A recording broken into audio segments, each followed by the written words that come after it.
This is Social Leopards. I'm Bea. And I'm Beth. A leopard is a solitary creature living in the jungle, but often not seen or noticed. Are you a solitary creature trying to navigate the social jungle? This show explores loneliness and the many ways forward. Welcome to Social Leopards. Hello, everybody. I am Beth. And I'm Bea. Welcome to Social Leopards. Hey, Malisa Hepner joins us today. Bea and I are thrilled to have her here.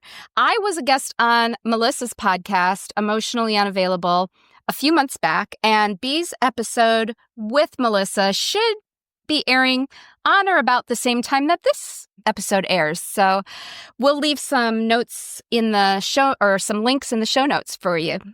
Malisa is a non-traditional therapist. That's by her, the way that she describes herself on her website, and an entrepreneur who has thrived despite what I think I could mildly describe as a difficult childhood. Her passion, her energy, and her vibe are very apparent as you listen to her podcast. And my very first exposure to you, Malisa, was on Threads, which led us to Instagram, which we'll talk about in a minute. So welcome to the show. Thank you. I'm so excited to be here, for real. I'm so excited that you guys invited me. Oh, yes. And I thought it would be interesting to start. The very first Instagram post that I watched was right after you left a coffee shop drive-thru. And I knew at that moment, I was like, I got to meet this woman. That's right. Yes. First one we saw. Yeah. Can you tell us just a little bit about that? And I think it's well worth listening to. Real.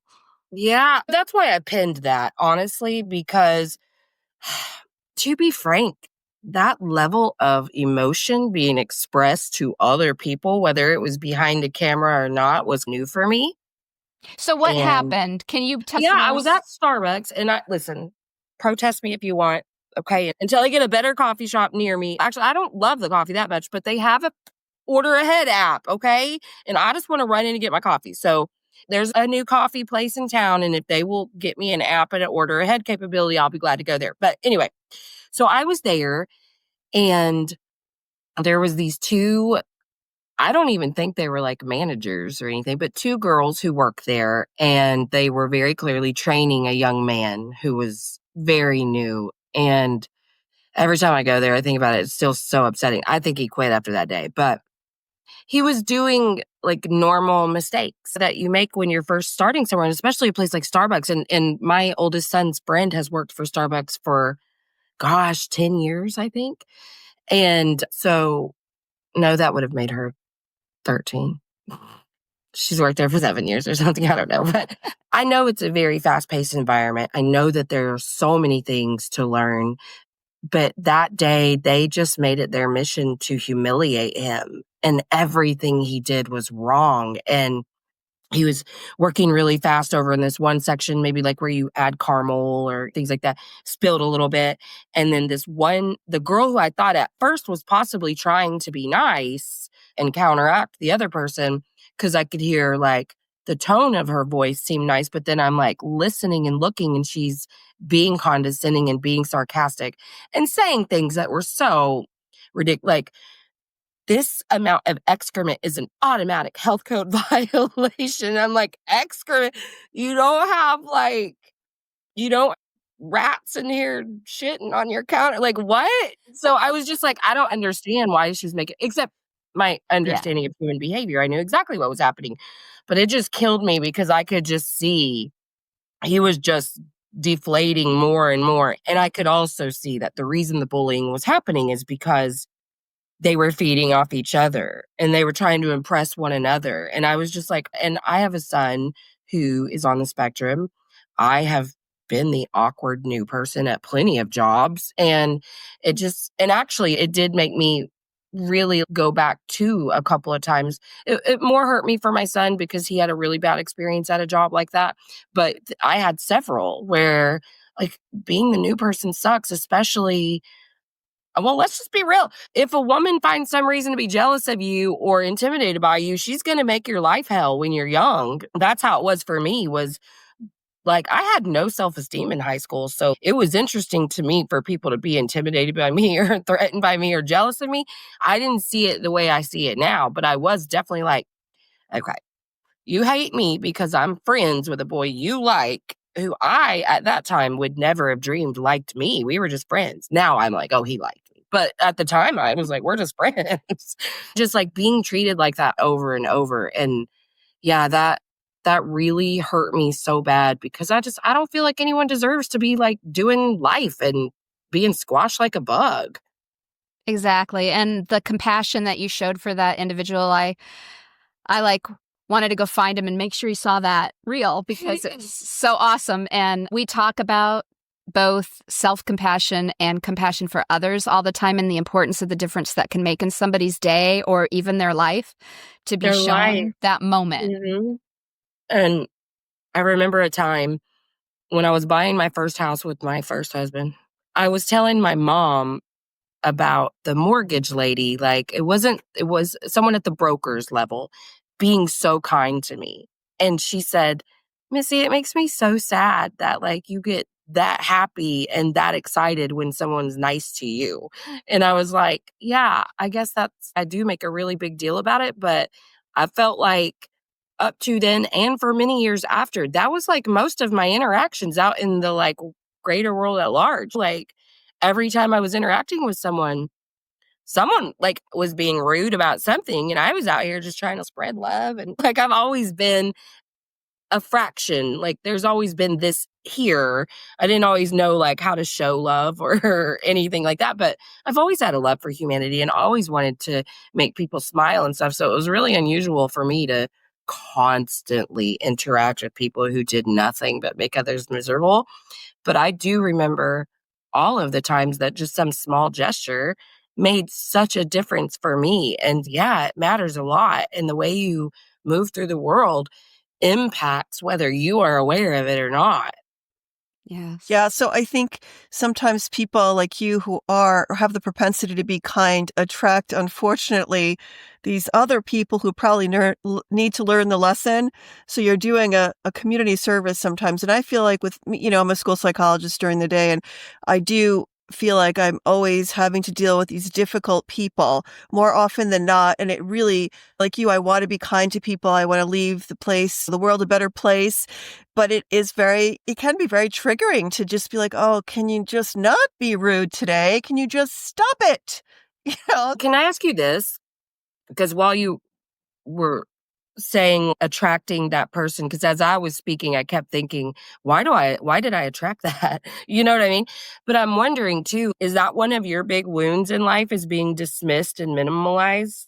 Absolutely. Yeah, me Yeah. too. So that I'm sure that's why we've attracted so many of those Yes. people, because we have Yes. to continue to like evolve through that. And I'll Yes. tell you, I've learned that I'm not a bad person if I stand up for myself and use my voice for me Yes. too. And so I think that was really where I got to.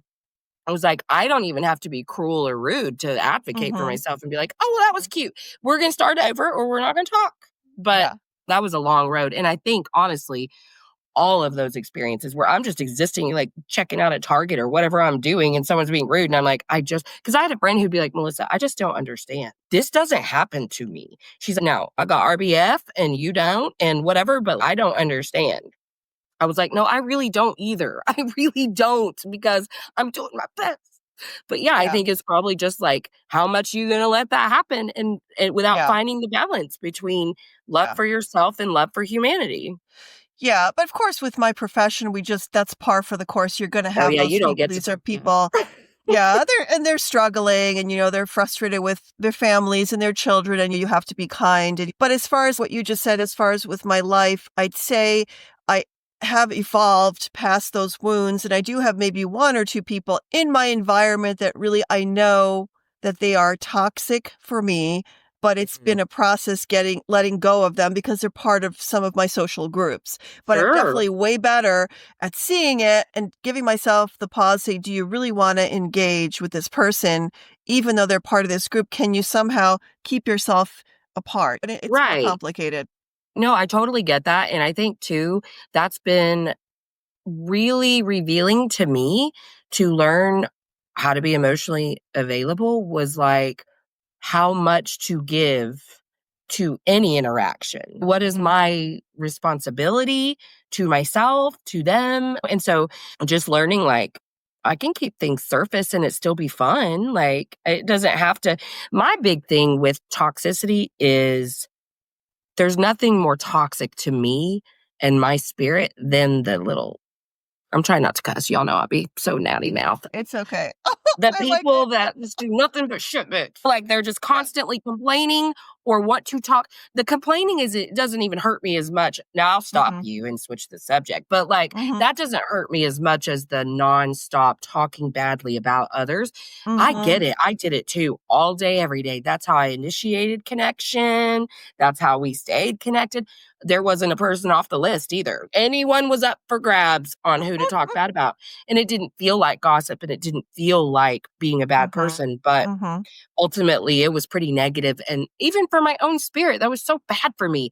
But I also know this is how we are taught as a society to socialize. Because if you're not connecting authentically, what else are you going to talk about? The weather, don't ever bring it up to me. If it's tornado, don't talk to me about the weather ever. But there's the weather and then there's talk bad and then how much you hate your job. And that's it. And I'm like, okay, guys, I feel you on that. I really do. But how are you in here? How's it going? But I think that's how you learn what the responsibility to yourself is. But if we're not walking around in a state of connection to our body and you're just floating, then you don't really even know what feels good and what doesn't. So, I mean, I see how I did all the things that I did for so many years, but it's hard now.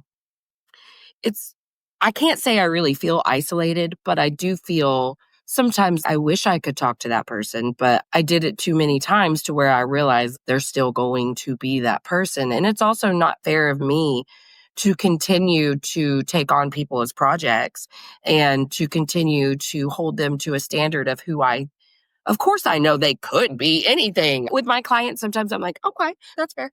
But you could put any man in this position if they just this and they just that. Sure, then anyone's going to be compatible for you, but we got to deal with what's right in front of us.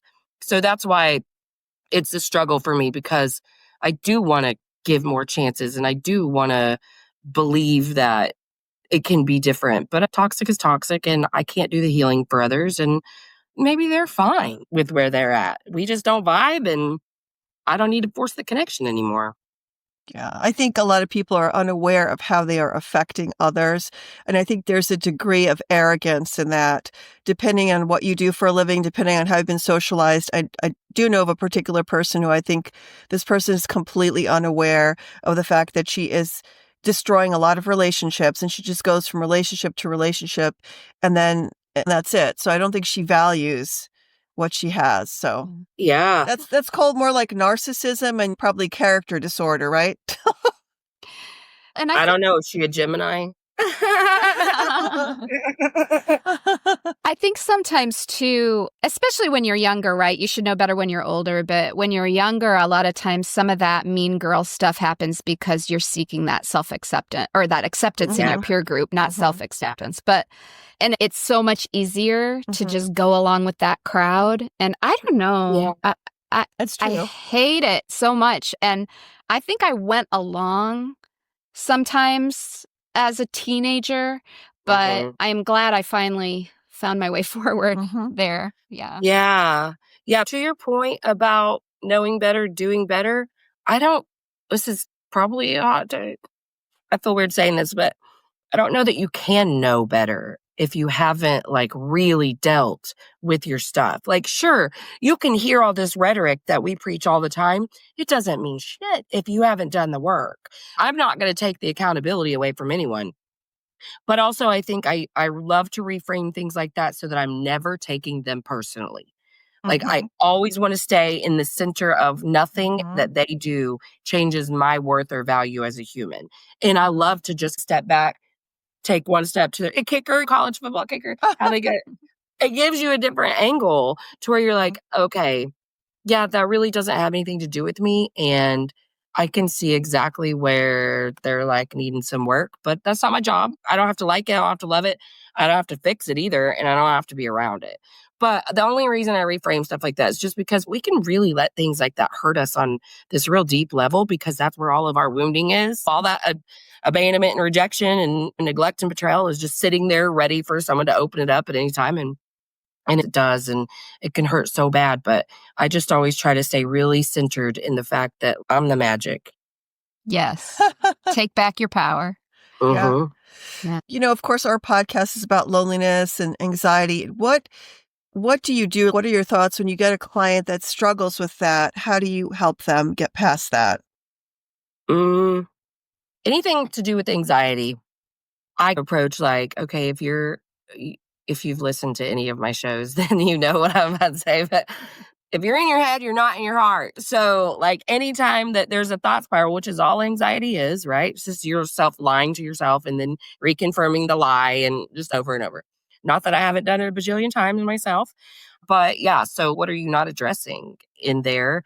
And loneliness and anxiety go hand in hand, because if you are avoiding feeling loss or betrayal is so big in loneliness, because I'm going to reject you before you reject me, and rejection and abandonment. So like all of those wounds are why we stay stuck and why we're sitting in isolation without really knowing how to reach out. But that's the thing is, I have always been a magnet for people, good and bad. I mean, not in a good way for this context. And when I choose to, I do shine very brightly. So that being said, I was still taking people on as projects. So the whole thing was for like, how can I serve you or whatever, just to avoid my own stuff and feel like I was doing something good. Yep. But I was pretty lonely. Like I viewed myself as like a peripheral friend, not because I wasn't super important in their life. A lot of times I was the center of their life because they didn't know what to do without me, which is obviously what I wanted. But where was anyone that I could go to? And I'm sure that there were people that I could, but I didn't feel like I could because I didn't know how to say it. Like whenever I was in a mental health crisis, literally it just got to where I was like, nobody really wants to hear about how I want to die anymore. So I guess I'll just not talk.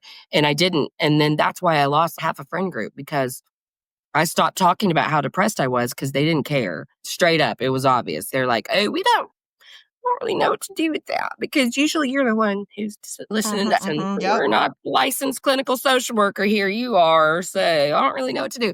And then so I stopped talking, and then I would only talk about good things when something good was happening or whatever.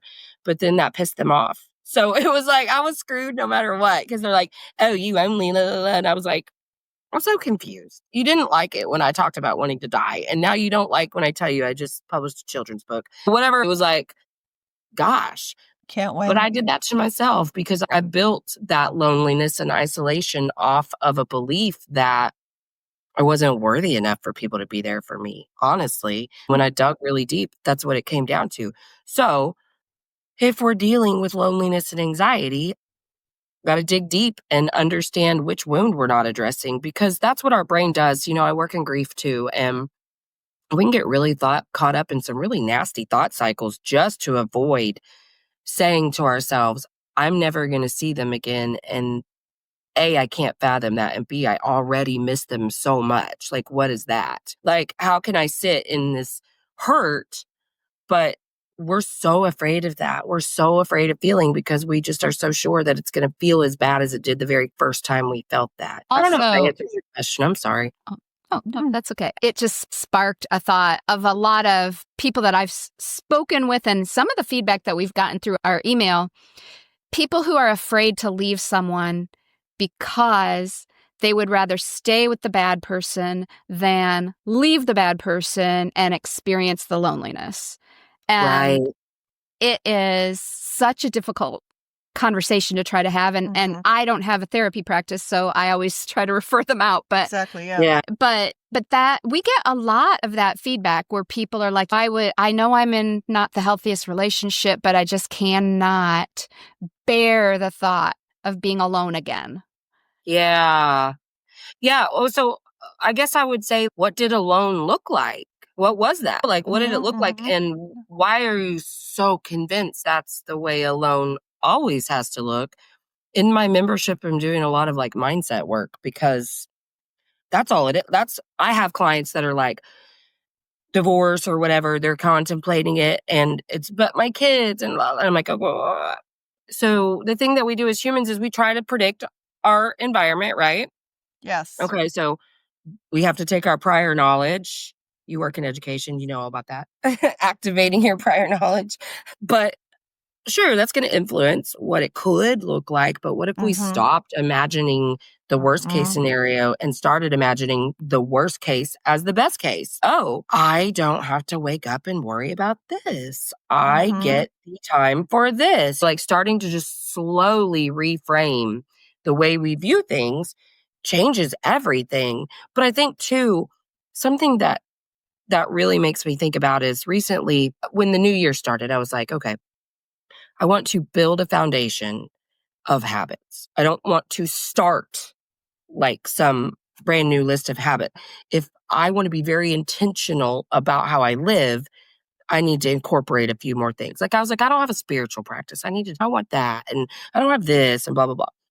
And so I was like, how can I not attach that to achievement? Because I don't actually get any control over that. Like I'm working hard, but I don't get control over what post hits and what any of that stuff. So what can I control?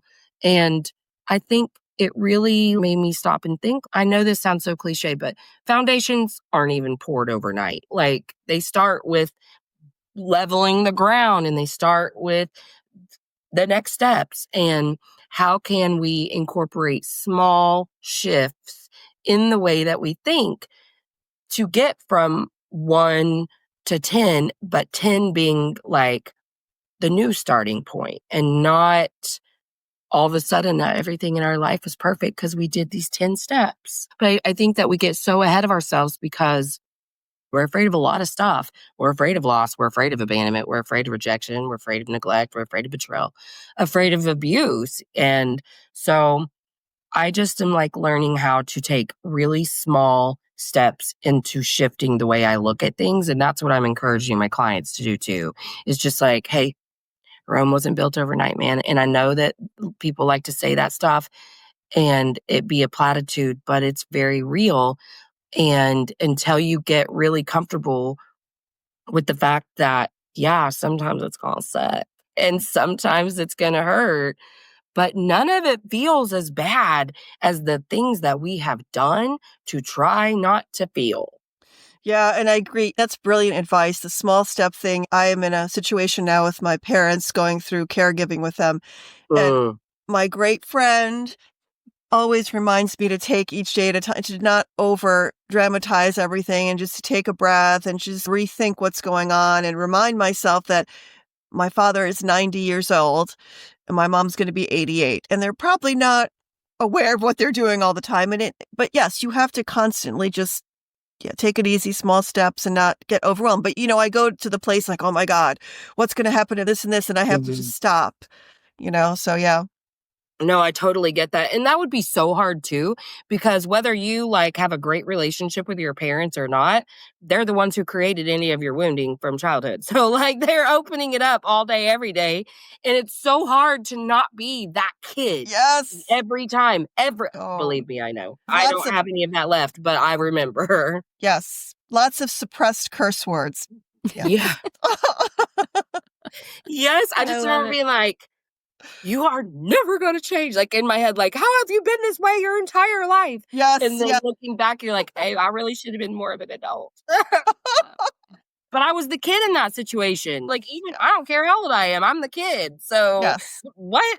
And I think too, like when you are shifting responsibilities and roles like that, it's very tricky for all parties, obviously. But because there's still a little bit of fear of disappointing them and not measuring up. So when it comes to making decisions for 90-year-olds, removing the keys from them, things like that, working in hospice, man, I had to walk people through that all the time because it's like, baby, you're not their kid anymore. You're their caregiver. And you can't care about making them mad when it's a decision that's not just life-saving for them, but everyone else on the road. Yep. You need to be dropping, baby. Yeah.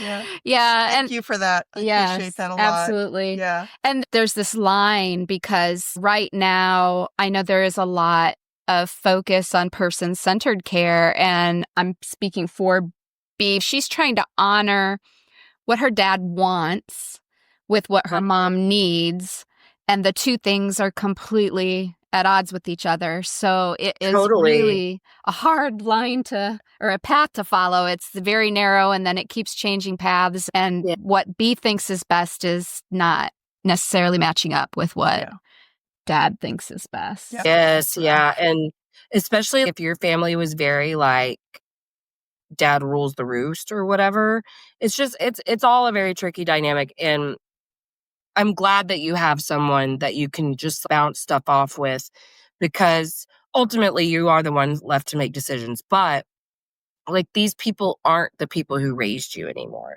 You know what I Right. Yeah. mean? Yeah. And we don't have the same, regardless, like the promises that we make to these people in our like younger life and in their younger life about how we're going to care for them in their old age. I think that we should normalize, like, we don't have to stick to everything we've ever promised, because we were a younger version of ourselves then too. We didn't really know what the hell we were signing up for. Not to say quit being a caregiver or quit whatever, but just like understanding within yourself that you're still doing a really good job, even if you just stay within the things that you have the time, energy, and resources for, and that you're still doing all of the things to honor the love and life that they provided for you. But nobody knows what the hell this is going to look like when your parents get elderly. You don't know what you're signing up for. And I used to have a lot of people who would just be like, just so distraught that, but I promised them this and I promised. I would just try to reframe how you view like breaking a promise, because that wasn't you that promised. That was a former version of you.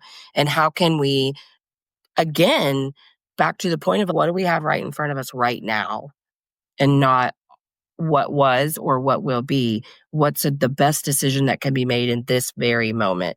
And practicing all that love and compassion for yourself at the same time. Because listen, caregivers get sick AF, okay? You have to take care of yourself, or else, and you know that.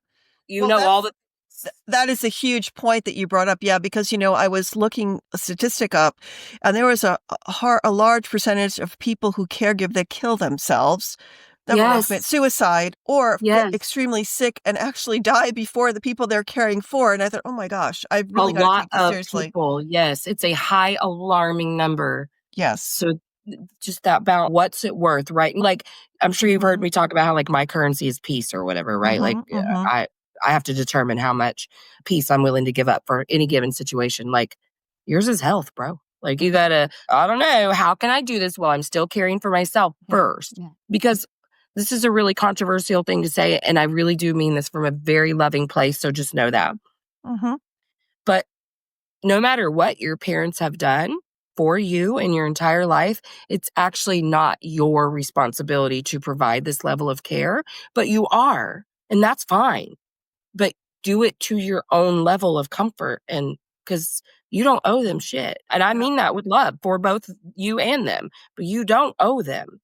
They put you on this earth. Yeah. You didn't ask to be born. Yeah, and I have gotten there, but I so appreciate you saying this. I always think the universe delivers things for us, to us, when we need to hear them. And thank you. It makes me feel so good. You really made my day for Oh, confirming good. that for me. So yeah, thank you. Yeah, absolutely. Anytime. I know, right? It's just, you're getting us just during a very pivotal series of changes in Bea's life. So thanks, Bea, for being so vulnerable in this moment. We actually are Seriously, going to thank have you. we're actually going to do a just she and I caregiving follow-up, because that was one of our most listened to episodes last season, was when I shared the journey of my caregiving with my dad. And now she's going through it with her mom. So yeah, it's a lot, and it's depressing, and you can actually become depressed, which leads to all bad stuff we mentioned earlier. So really rough. I'm going to switch gears just a little bit so that we don't run out of time, because I have a couple other things I wanted to talk about. But earlier I introduced you as a non-traditional therapist. Why do you tend to call yourself that? Because I don't have a line between my public self and my private self. Okay. I don't act any differently. Like, I talk to my clients exactly how I'm talking to you right now. And you've been on my show. I cussed and all the things. Everything that you get right here is exactly what you'd get in a session with me. And because I'm willing to throw some tarot in or whatever, stuff like that. Like, because I don't, the big line is sometimes I don't really walk you to water. I usually waterboard you with information because I don't sit and do the dumb. That was rude. Let me take that back. It's not my style to say, how does that make you feel? Exactly the phrase going through my mind. She's going to say, how did that make you feel? Yeah. Yeah, I was like, oh, let me not call it dumb. Let me not call it dumb. Inauthentic and stupid. Whatever. It's traditional. I hated it. Let's reframe it as a traditional question that gets asked along the way. Yeah, and it's just things like that. Or like even some of the things that you're taught in grad school about what to do and what not to do. I'm going to flip-flop those. I'm going to do a lot of the stuff I'm not supposed to, and I'm not going to do some of the stuff For instance, I don't love diagnosis. I don't love it because it's quite literally a list of attributes that we throw together to give someone a label. I'm not like anti-labels. And for anything related to a psychiatric, like psychosis, whatever, yes, we need those. We need those so much. I've just seen too many people get really trapped in the loop of bipolar diagnosis, BPD, and I can't think of the other one, but it really irritates the shit out of me. And so I don't want to be that person. They want the diagnosis. I'll be like, fine. But it's because I just am like, we're all a little bit narcissistic until like I probably met the criteria for most personality disorders. I really did. I really did. And that's not to say that I'm not still a little crazy, but I'm living my life in a very intentional way, and I'm not depressed or anxious. I really live in peace and joy, not because I don't have my moments. Both me and my husband are sick right now, and I hate him for also being sick. I'm just not gonna lie. Now his school. And so rude. I don't care if we got this from our daughter or not. Like, you're supposed to be taking care of me, and you're not.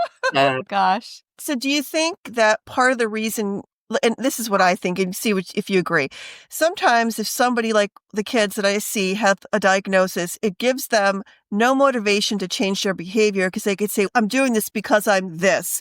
Or the parent will say, so-and-so is this way. That's why they can't do, you know what I'm saying? So then they're using that as a reason not to have to do anything different.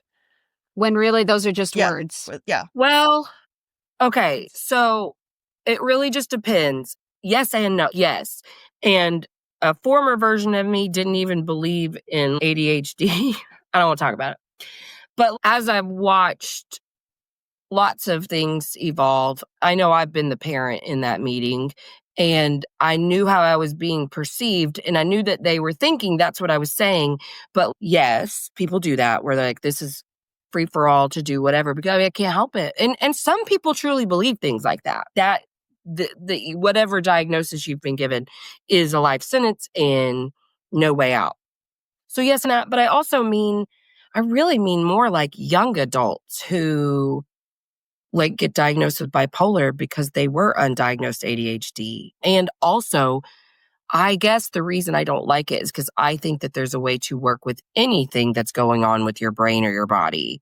I'm really protective over some things because it's my own wounding from how shitty I've been treated in the school system, even though I've worked in it. But like every time with this one kid of mine, like every meeting, every whatever, like it's just been so like horrible. But yes, I do think that lots of people, they just have it as a crutch. They don't really know what to do with it. But even ADHD, man, there's so much. Understand this is the way your brain works, but also there's so much we can do. Yeah.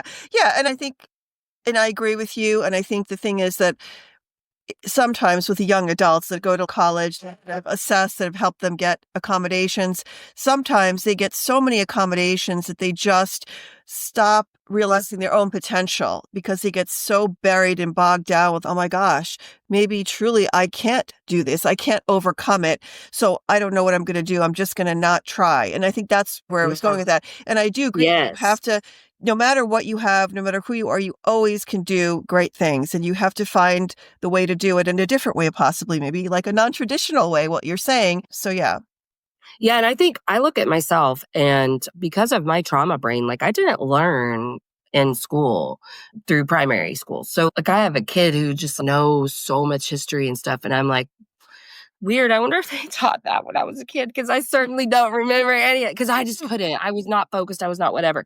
If I had, after graduating from high school with a 1.7 GPA, okay, if I had done that and then someone had provided me with lots of reasons why it was okay that I did that, yeah, it was okay. It was. I'm fine. I got a master's. I'm doing great. Like, whatever. But if they had given me any leeway to lean into the 1.7 instead of, baby, we just got to repair some stuff up here and we got to get you calm and away from all of these people who are psycho and treating you badly and all of these things. Like, we got to work together to figure out how to get you going in this direction versus, hey, you have this diagnosis of, I absolutely could have leaned into that. I'm really thankful that so much of today's rhetoric wasn't around in 1998 when I was like struggling to figure out how to be an adult. I love so much now, but I just, listen, you are a school psych. You know what that DSM looks like. I hate it. I hate the new DSM. I wish it could just be burned. I hate it so much.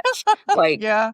diagnosis criteria is ridiculous. Yeah, it's a guideline. I mean, we have Article 7, so we look at a little bit beyond that. But yes, definitely, I'd say that's great. But how are we going to help you reach your potential in school despite all of your hindrances? And I'm always the person that likes to give them the most potential to do well. So I'm going to give you the least accommodations and see what you need versus like, you need all this stuff. No, you're a human. Yeah. You're unique. You're great. You're you. And we need to know who you are now. And then we can go from there. But I think a lot of people want to just, they assume so much.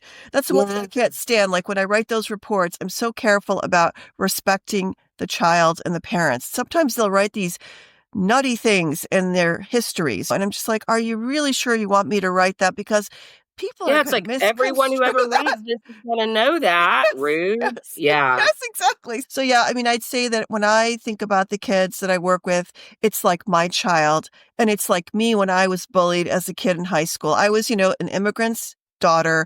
English was not my first language. We could go on and on. We'll have an episode about that. But so I totally get that these kids are being bullied. They are being marginalized. The parents, the people that come from like Mexico or China, nobody understands them. And they're assuming so many things. Like when I went to school, real quick, people didn't know that I spoke another language and wanted to put me into an intellectual disability class when I was 5. Yes, the nuns. Because English wasn't your first language. They didn't know that I spoke other languages and assumed I couldn't learn English. So I got a tutor and in 1 year learned it. But things like that, people just are so quick to judge. And we have to be very careful, about what we say about them. So true. Absolutely. Another thing that we talk about a lot on our webcast, Another thing we talk about all the time is about self-care and the importance of self-care. Yeah. Do you talk a lot about that in your non-traditional therapy practice? Yeah. So my whole practice revolves around self first. Because if someone comes to me with problems and they're like only focusing, their whole problem is their spouse or their partner, blah, blah, blah. I'm like, okay, yeah, I don't care about that. So let's talk about you and how you can love yourself and give yourself what you're clearly not getting from this person. But I think because I had, a spiritual awakening during my whole healing stuff, it really it was such an aha moment where I felt like actual love and compassion for myself. And I think that's the only way that you can give those things to others is to stay in them within you. And that's how I try to make every decision and how I encourage my clients to make decisions. Like, you can choose to leave a relationship from a place of spite, or you can choose to leave a relationship from a place that's, you know what? People are people, and I don't have to hate you. Like, this doesn't have to be about me at all. Like, I'm perfect. So if you don't like me, that's fine. But like, I'm going to leave this from a place of love for myself versus, and they don't give me this and they don't give me that and they blah, blah, blah. And that's fair. It's fair. It's just, I'm just talking about a different level of consciousness where you love yourself so much you couldn't possibly allow somebody else to not love you like that. And also to understand that romantic love is not real. That's not love at all. That's dopamine, serotonin, oxytocin. That's not love. Love is the way you feel for yourself. When you can fill yourself up and say, man, I feel a little rejected by that right now. Why did that open some rejection up? Okay, what am I needing? And give that to myself and not you this, you this, you this, meaning you hate me or I'm not good enough or I'm not measuring up.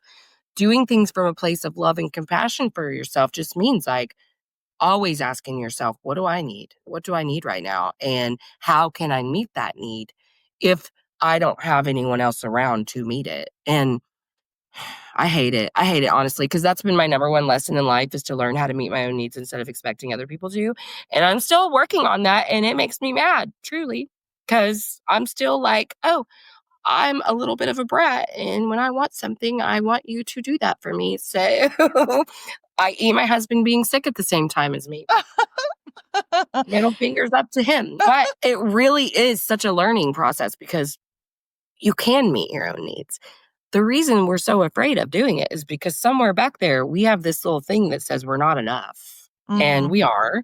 So I love to confirm like that I am enough and I can meet my needs. And maybe there are some needs that you can't like meet for yourself, but like you could figure out who's safe to go to and ask them to help you sort it out or whatever it is that you're struggling with. But love and compassion for yourself is just like one decision of, yeah, I'm not going to hate myself anymore. But then once you make that decision, the most beautiful thing happens to where you're actually able to see every time some self-deprecating remark is about to come out of your mouth or being like sarcastic and condescending with yourself, like all of the things that I used to do that just beat myself down nonstop. I just don't anymore. Like I have an episode coming out soon where I was talking to someone and I said, yeah, I'm a writer too. And then I stopped and I was like, I don't know, minimalizing any of my accomplishments. And I was like, oh, but let me revise that, please. Cause I don't go on. Like I don't say stuff. If it's not the exact thing I want to feel about myself, then I have to stop whoever I'm talking to and be like, minor revision here. But that's reconfirming that one decision. Every day I have to reconfirm all day, every day, as a matter of fact, that one decision to love myself. Because I'm starting to think we're all going to be screwed up by our parents and our soul's purpose is truly to just overcome it and find the love for ourselves. Like you can't go wrong. Everything else is so much bigger, better, and brighter when you find that, because then you can be in receivership of love from others. But it's just your love reflected back at you. So of course you're not going to see that if you're around toxic people. I talk a lot. I'm sorry. It's all right. We love it. You're just amazing. You're just this light, this beautiful, really light energy. Yeah. It's amazing. Yeah, I think the one thing that kept going through my mind as you were saying that was, I think the thing that I tell myself when I'm starting to feel similarly is give yourself grace. And I give that advice often, that you need to just stop and give yourself grace. And that helps me all the time. And that's that little voice from my mom when I was growing up. You know, there's always something that's tied to it. And when you take that moment, you can, I don't have to listen to that voice anymore. That voice came from the very distant past, and that was little me. But that was a great thing that she said to you. I don't think my parents that was never any of the voices I heard, but I like that one. I'm going to steal that one, but I think she's right. What a beautiful thing she said to you. Yeah. Yeah. I think too, I always take it one step further with the grace thing because we're good girls. And we have this good girls complex. And so I'm always like, I have to go in here because this is where she is. We're all confident and whatever. It's these people in here that doesn't know what they're worth. So I'm always like, you're still a good girl. And good girls can be blah, blah, blah, whatever it is. And you don't have to be a good girl if you don't want to be. You can go raise hell if that's what you want. So I just like constantly, I try to really hit the source with that because that's truly what it is, good girl syndrome. And good girls don't make waves, and good girls don't make strangers who want to touch them inappropriately uncomfortable. Like all of the things. And I'm like, we're not good girls around here. We do what we want. But she needs to feel like a good girl. So I let her know, you're still a good girl. You're still a good girl. All right. We are growing short on time, and I don't want to miss the opportunity to let you talk about the Luminari. Oh, man. It's been a weird little thing, honestly. I love it. I'm so passionate about it. It's very small right now, and I'm still just figuring it out. And then this is what I'm sad about. I got this whole beautiful direction for it and then got the flu. So this content this week has been shit, but they love it. They say, But what is it? So we have some listeners who haven't had any exposure to you before this episode. So explain to us what the concept is.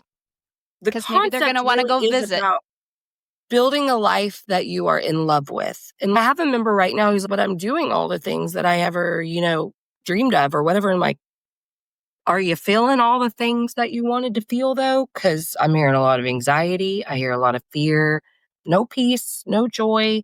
So even if you're living the life of your dreams, it can't be if it doesn't feel a certain way. So we're focusing on how we feel, how we can move through the world and gain the experiences that we want, independent of anyone else. So like I was telling you about building a foundation, we're working on that. The first week of this course was building emotional hygiene. And you get a lot of rambling videos from me. It's just, I don't even know how to describe it yet because it's still such a work in progress, but it's my heart, basically. And this is what I've noticed is that my gift truly is in experiencing something, working through it, sharing with others. So I go, what do I need right now? And I do the things and then I share with the luminary. That's basically, and then my hope really is that it's going to be a community where people get advice from each other too. And me, I want a community. I'm lacking friends and just like growing, but something that keeps us living very intentionally and not getting distracted by all this crazy that's happening in the world, like digital detox, emotional detox, everything, just staying very focused on me creating the feelings of the life that I want. Yeah, I want all my dreams to come true, but it's not going to matter if I'm still living in my fear and my doubt and my despair. And so that's my hope is that I can be a light for others and they find theirs and they shine bright too. Like that we bring more and more people into this community to find their own light first and then shine for other people.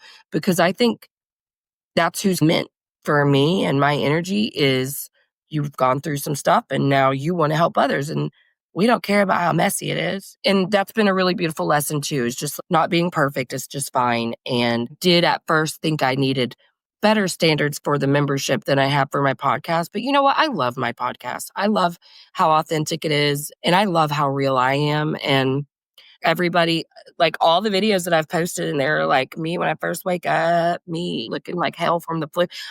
None of it's fake. And you will see me muddle through trying to develop this because I don't know what I'm doing, but I do know I'm giving really good information and helping others live a life that they love. And one more question. What is your superpower and how do you use it to make good? I think my superpower is the ability to speak and everybody hear it in their own language. And I use that for good I feel like sometimes I have a visual. The visual that's happening whenever I'm speaking about this is like light coming out of my mouth.